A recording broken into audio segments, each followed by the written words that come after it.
Gas പൊട്ടിത്തെറിച്ച് യുവതി മരിച്ച സംഭവം ദുരൂഹതയില്ലെന്ന് പോലീസ്. ആഹാ, അപ്പൊ ഇതേ പോലീസല്ല അസ്വാഭാവിക മരണം പറഞ്ഞ കേസെടുത്തേ. ദുരൂഹതയില്ലെന്നല്ലേ പറഞ്ഞിട്ടുള്ളൂ, അസ്വാഭാവിക മരണമല്ലെന്നൊന്നും പറഞ്ഞിട്ടില്ലല്ലോ. അവന്മാരാരുടെയെങ്കിലും കയ്യിൽ നിന്ന് കാശ് വാങ്ങി കേസ് മുക്കി കാണൂടാ. എടാ സുരേ, ഇതൊക്കെ നിനക്കെങ്ങനെ അറിയാടാ? ആകാശനാട് സുരണ്ണ അറിയാത്തൊരു കാര്യമില്ല മെമ്പറേ. ഇല്ല സുരണ്ണ മെമ്പറേ, മരിക്കാൻ ഒരാൾ സ്വയം തീരുമാനിച്ചാൽ അത് ചെയ്യാനുള്ള അയാളുടെ ധൈര്യത്തിന് വെറും സെക്കൻഡുകളുടെ ആയുസ്സും മാത്രമേ ഉള്ളൂ. എന്ന് വെച്ചാൽ ഒന്നുകൂടെ ആലോചിക്കാൻ അയാൾക്ക് സമയം കിട്ടിയാൽ അവരൊരിക്കലും അത് ചെയ്യത്തില്ല. അതാണ് സൈക്കോളജിക്കൽ ഒരു മൂവ് എന്ന് പറയുന്നത്. ഓഹോ, ഇപ്പൊ ഗ്യാസ് പൊട്ടിത്തെറിച്ചാണ് മരിച്ചതെങ്കിൽ ആ മുറിയിൽ മുഴുവൻ ഗ്യാസ് പരന്നിരിക്കണം. അതുമല്ല, ഗ്യാസ് നേരത്തെ ഓൺ ചെയ്ത് വെച്ചാണ് ആ മുറിയിൽ ഗ്യാസ് പരന്നതെങ്കിൽ അതിനൊടുക്കും ഒരു 3-4 മിനിറ്റ്. നീ എന്താ ഈ പറഞ്ഞു വരുന്നേ? അല്ല, ഈ 3-4 മിനിറ്റ് ഒക്കെ കാത്തു നിന്ന് തീ കൊളുത്തി ആത്മഹത്യ ചെയ്തെന്ന് വിശ്വസിക്കാൻ കുറച്ച് ബുദ്ധിമുട്ടുണ്ട്. ഓ, നീ അങ്ങനെ ബുദ്ധിമുട്ടി വിശ്വസിക്കണ്ടടാ. എടാ സുരേ, ഈ വേണ്ടാത്തരത്തൊക്കെ അഭിപ്രായം പറഞ്ഞ് സ്വയം നാർന്ന നിനക്ക് പറ്റിയ പണി ഏതെങ്കിലും ന്യൂസ് ചാനല ഒന്ന് ശ്രമിച്ചൂടെ? അവർക്ക് നീ ഒരു അസറ്റ് ആയിരിക്കും. എന്തൊക്കെ പറഞ്ഞാലും സുരേഷിന്റെ തള്ളു കേട്ടോണ്ടിരിക്കാൻ ഒരു രസമാണ്. അതുകൊണ്ടാണല്ലോ തള്ളു സുര എന്ന പേര് വീണത്.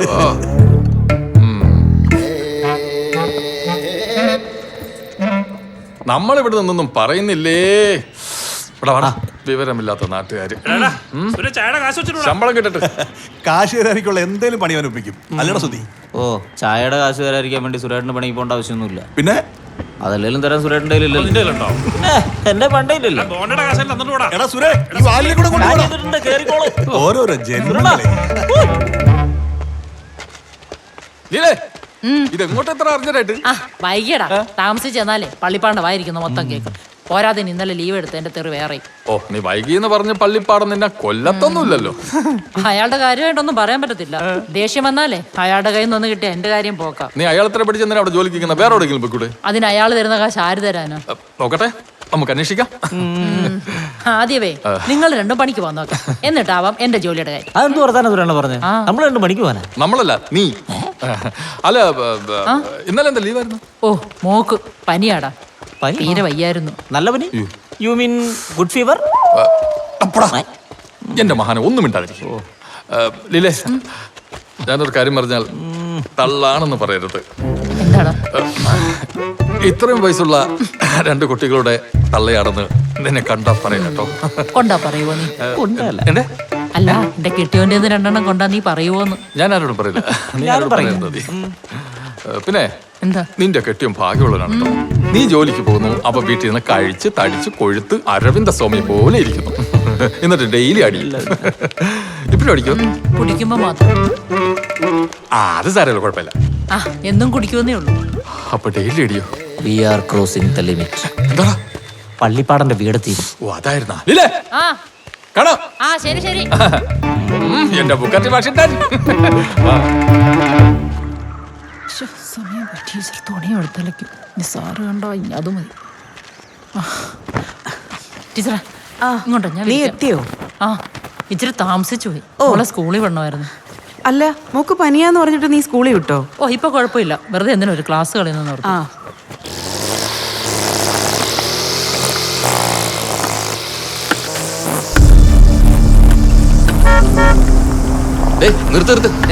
നിർത്താൻ.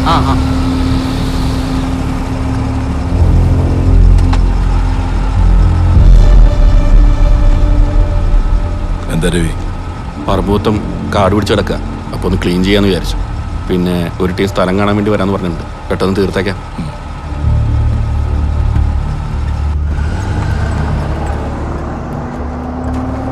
ഇതാ പുള്ളിയുടെ സ്ഥലമാണോ? അങ്ങനത്തെ പറമ്പിൽ നിന്നൊക്കെ കൊണ്ടുവന്ന് പണിയെടുപ്പിക്കാൻ എനിക്ക് തലയ്ക്കോളമല്ലേ. പുള്ളിക്കാരൻ മട്ട പാവം സംസാരം കണ്ടപ്പോൾ അങ്ങനെ തോന്നി. അയാൾക്ക് ഈ മൈഗ്രെയിൻ്റെ ചെറിയ കുഴപ്പമുണ്ടേ. അപ്പോൾ ഒരു പരിധിക്ക് മേലുള്ള സൗണ്ടൊന്നും അയാൾക്ക് കേൾക്കാൻ പാടില്ല. പെട്ടെന്ന് ദേഷ്യം. അപ്പൊ ഇങ്ങനെ വീട്ടിലെ പണിയൊക്കെ ആരാ ചെയ്യുന്നത്? ആശാരി പോലെ ആരാച്ചാരി വരെയുള്ള എല്ലാ പണിയും ആളെടുക്കും. തലേന്ന് നല്ല മൂളകളായിട്ടോ. നമ്മുടെ ലീഡിങ് ക്രിമിനൽ ലോയർ തോമസ് സാറില്ലേ, അയാളുടെ ഗുമസ്തനായിരുന്നു. ഇപ്പൊ 4-5 മാസമായിട്ട് പണിക്കൊന്നും പോകാറില്ല. വീട്ടിൽ തന്നെ ഇരിപ്പാ. എന്നാ വലിയ വീടാ വെച്ചേക്കുന്നേ. ഈ ഗുമസ്താൻ പണിക്ക് പോയി ഇത്രയൊക്കെ ഉണ്ടാക്കാൻ പറ്റുമോ? ഇതൊക്കെ അയാളുടെ അപ്പനപ്പൂപ്പന്മാരായിട്ട് കൈമാറി വന്ന. ഓ, അല്ല, വിശേഷം കേട്ടോണ്ടിരിക്കാതെ പണിയെടുക്ക്. എനിക്ക് വൈകുന്നേരം പാർട്ടി മീറ്റിംഗ് ഉള്ള. ശരി ശരി.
ജിമ്മി ജിമ്മി ഇവനിതോടെ പോയി. എന്താ രവി? നമ്മുടെ ജിമ്മിനെ കാണാനില്ല നീ? ആണോ? അവനോട് പോയി. രാത്രി വല്ലാതെ കുരയ്ക്കുന്നുണ്ടായിരുന്നു.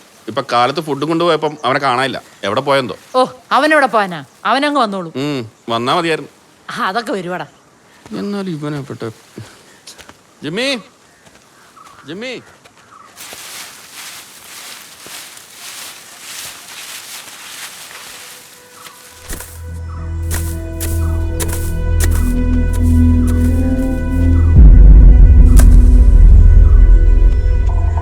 രാത്രി വല്ലാതെ കുരയ്ക്കുന്നുണ്ടായിരുന്നു. ഇപ്പൊ കാലത്ത് ഫുഡ് കൊണ്ടുപോയപ്പം അവനെ കാണാനില്ല. എവിടെ പോയെന്തോ?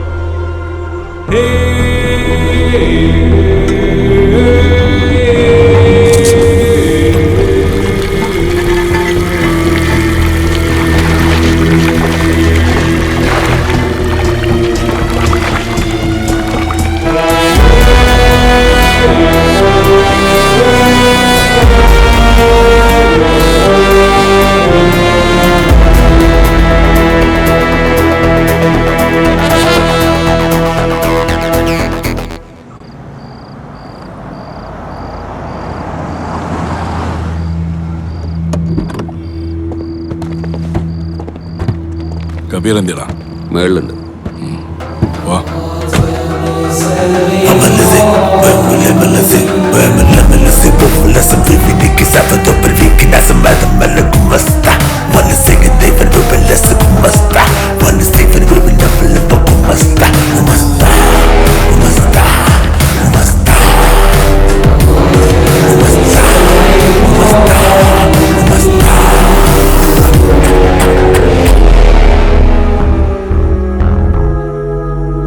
പള്ളിപ്പാടം പറഞ്ഞുകൊണ്ട് മാത്രം ഞാൻ ഈ മീറ്റിങ്ങിന് സമ്മതിച്ചത്. ഇല്ലെങ്കിൽ മൈക്കിളെ, നിന്നെ നിന്റെ പിള്ളേരെ ഞാൻ പുതപ്പിച്ച് കിടത്തിയാനെ. അങ്ങനെ ഒന്ന് നീ ചിന്തിച്ച് തീരുമ്പോഴേക്കും കബീറെ, നിന്റെ കബർ ഞാൻ വെട്ടിയിരിക്കും. 4 കോടി എനിക്ക് നഷ്ടം. മൈക്കിളെ, നീ ഒറ്റാതെ കസ്റ്റംസാറിന്റെ ചരക്ക് പിടിക്കില്ല, അതെനിക്ക് ഉറപ്പാ. നിന്നോട് ഞാൻ പലവട്ടം പറഞ്ഞു ഒറ്റിയത് ഞാനല്ലെന്ന്. എവിടുന്നോ കിട്ടിയ റോങ് ഇൻഫർമേഷനും വെച്ച് എന്റെയും എന്റെ പിള്ളേരുടെ മെക്കിട്ട് കയറാൻ വന്നാലുണ്ടല്ലോ, ഞാൻ റിയാക്ട് ചെയ്യും. അത് നീ താങ്ങില്ല. ഉണ്ടാക്കൂടാ. വേണ്ടി വന്ന നിന്റെ തന്തക്കിട്ട് വരെ ഉണ്ടാക്കും.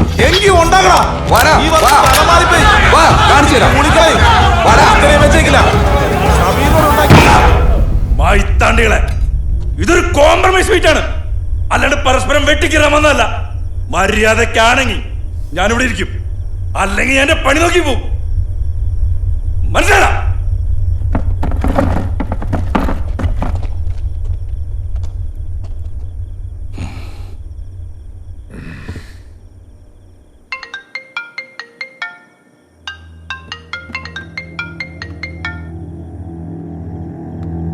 സാറേ, ആളെ കിട്ടിയോ? ഉറപ്പാണ്? അവന്റെ നമ്പർ ഞാക്കേ.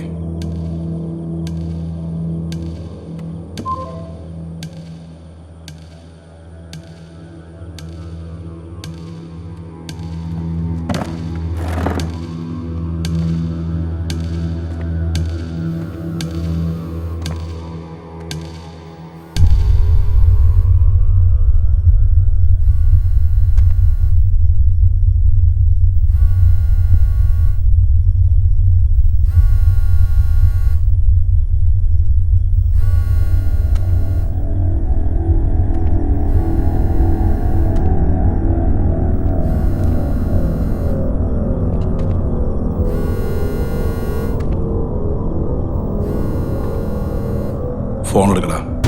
ഫോൺ നിന്നോടാണ് കബീറ, മൈക്കിളല്ല, ഒറ്റുകാരൻ നിന്റെ കൂട്ടത്തിൽ തന്നെയാ. ഈ നാറിയാണ് നിനക്കെതിരെ ഇൻഫർമേഷൻ കൈമാറിയത്. കൂടെ കൊണ്ടുവന്ന് എനിക്കിട്ട് തന്നെ ഉണ്ടാക്കിയുള്ള